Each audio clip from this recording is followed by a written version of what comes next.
How you doing, YouTube? Matt with Master Beer Reviews. Back with yet another review. Double IPA time. In the form of Czig Meister Brewing's USS Mosaic from their Admirals Flagship series. Yeah, I have done the Galaxy version of this beer. Dug it. Probably posted it a couple weeks back. Go check it out. But yeah, I was down close to the brewery. My future wife lives very close to the brewery, so it's a brewery I've been popping it in and out of pretty regularly over the past several months. And yeah. Listen, you release some Mosaic beer. I gotta drink it because it's one of my favorite hops. So there you go. Words. Anyway, as far as what it says on this can, pretty much exactly like the other one, just says USS Mosaic. It's Czig Meister, Admirals Flagship, USS Mosaic, 8.8% alcohol by volume, Imperial, sorry, not double IPA, Imperial Pale Ale. And that'd be that. Wrapped can, label, it's okay. I don't know where the nautical kind of theme thing comes from for Czig Meister. I know the head brewer is... I think his last name is Ziegler, maybe. So you know where that comes from. But a lot of their beers have this kind of nautical kind of theme going on with, like, ship stuff and whatnot. I don't know where it comes from. It's not like they're close to the water or anything like that. Anyway, just thoughts that pop in my head.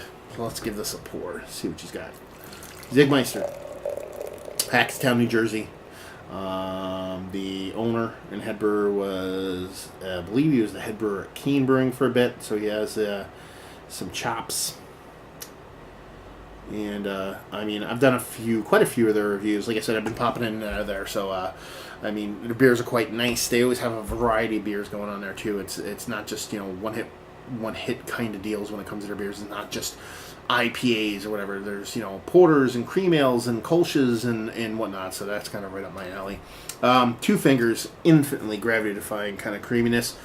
Neurotic kind of bubbles going around. And, man, that looks quite a bit hazier than what I remember the Galaxy looking. Very rich, deep, dark in color. Darker than what you typically expect from a New England-style hazy kind of IPA. The ones that you get out of the more northeast area, the Boston, Portland kind of area. Your Trilliums that of the world tend to be a little bit more kind of lighter, a little bit more denser. But this is getting up there as far as that haze is concerned for you haze junkies out there. Just off Whitehead. And, yeah. She looks like a double IPA from the Northeast, let's put it that way. Seems good nose on her. Oh, yeah, nice. Nice fruity. Slightly spicy.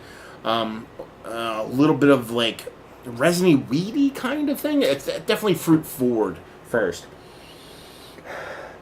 Yeah, definitely some weediness, maybe even a little bit of onion going in there. Mosaic can go all over the place, hop profile-wise, depending on, batches and how you use it. But fruit foremost. Definitely leaning kind of tropical fruit with a little bit of citrus. Definitely in that kind of, melony, kind of papaya, kind of kiwi kind of vibes going on in there. But there's also a little bit of kind of candied kind of citrus going on. Not much as far as stone fruitiness for me, maybe a little kind of peach skinniness more than a fleshiness, but it's definitely fruit forward. But there's also this kind of spicy / weedy kind of thing going on in there. Not like super dank weed, more like a rank, danky kind of weed, Beaster's midi weediness, with a little bit of kind of onion tones in there, a little bit of kind of piney resonance, kind of all over the place. Very just kind of a uber Mosaic kind of showcase going on. There's a sweetness there, but it's all kind of just wrapped up and making you think that it's all about the hops when it's just a beefed up malt bill. Just big enough to kind of prop up all those hops and make you think all the thoughts that I'm thinking. Yeah, it smells dense, smells rich, smells vibrant. See what she's got. Cheers.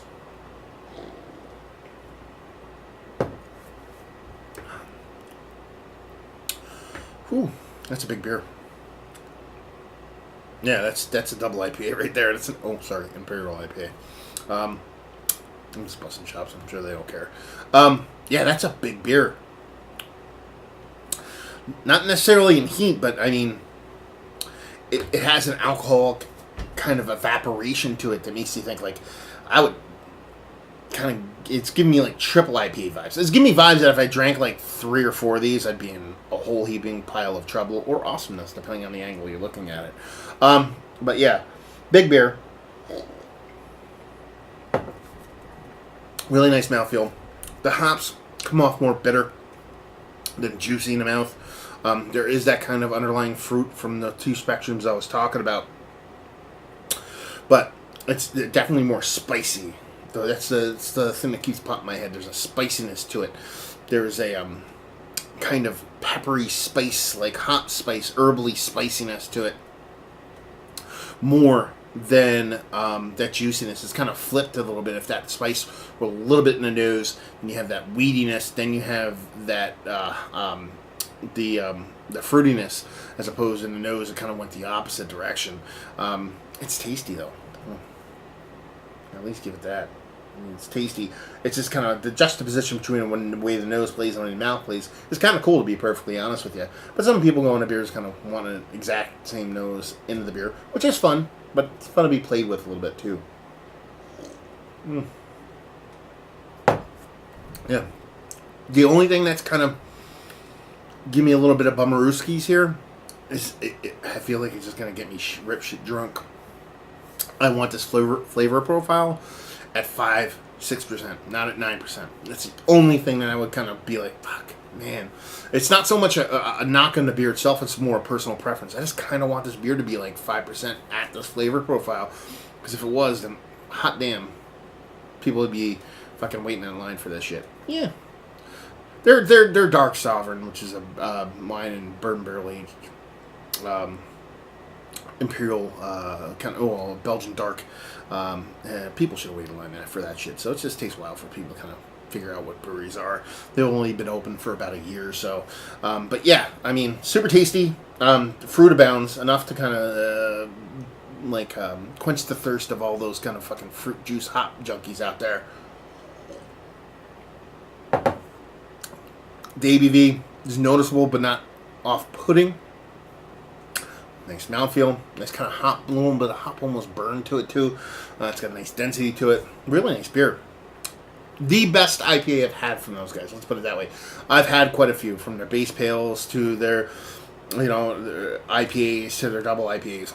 And this one I think is the best of the bunch, which is actually exactly what you want from a brewery. The last IPA, the newest IPA you want to have from a brewery, you kind of want that to be the best one because it shows progression. It shows kind of maturity from a beer. So it's kind of a cool thing to see that. And that's pretty much it. Let's talk about it. It's one of the better double IPAs I've had as of late. In the discussion, not the top, I'm very specific when it comes to what really turns me on and gets me all kind of hot and bothered. But this is definitely in the discussion. Value and availability, I think it was $14 for a 4-pack that I didn't have to wait in line for, which is pretty fucking awesome. At brewery only, I hesitate to say that a little bit. I think I might see some limited local distribution. Other than that, just say if you like what we like. If you like really good double IPAs in New England style, but with that mid-Atlantic kind of vibe. When I say that mid-Atlantic vibe, that's where that kind of danky, kind of resiny, oniony thing comes into play. It seems like that tends to play. I mean, Portland's known for that too. I know other places outside of Mid-Atlantic are known for that, but it kind of brings that New England style kind of hazy IPA-ness and kind of brings it down to the dirty Jersey and does their own thing with it, which is pretty fun good. So if you're into those kind of beers, it's definitely worth picking up. So there you go. Another review in the books. Hopefully you guys enjoyed it. If you did, down there, write stuff. Let me know. Or if you hated it too, that would be awesome. Not awesome that you hated it, but awesome that you told me. It's weird. Anyway, social media, Massive Beers, Facebook, Twitter, Instagram, Untapped, all that shit. Yeah, so there you go. Hopefully you guys enjoyed the review. Hopefully you're enjoying a nice Czig Meister beer right now, and hopefully see you next time. Cheers.